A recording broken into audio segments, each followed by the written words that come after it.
This is your daily devotional from Conflict and Courage by Ellen.G. White.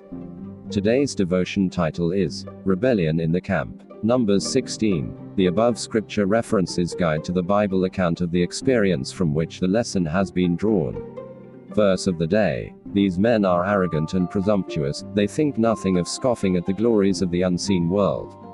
2 Peter 2 verse 10. It is hardly possible for men to offer greater insult to God than to despise and reject the instrumentalities he would use for the salvation.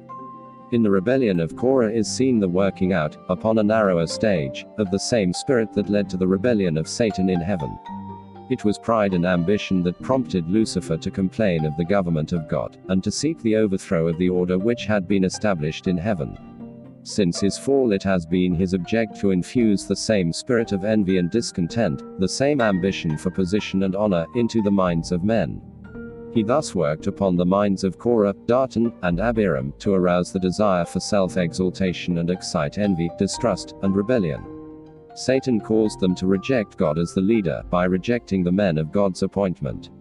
Yet while in the murmuring against Moses and Aaron they blasphemed God, they were so deluded as to think themselves righteous, and to regard those who had faithfully reproved the sins as actuated by Satan.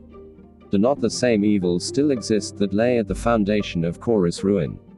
Pride and ambition are widespread, and when these are cherished, they open the door to envy, and a striving for supremacy. The soul is alienated from God, and unconsciously drawn into the ranks of Satan.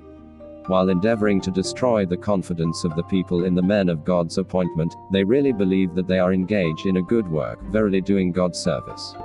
It is by sinful indulgence that men give Satan access to the minds, and they go from one stage of wickedness to another. The rejection of light darkens the mind and hardens the heart, so that it is easier for them to take the next step in sin and to reject still clearer light, until at last the habits of wrongdoing become fixed. Sin ceases to appear sinful to them. 17 CC 108.5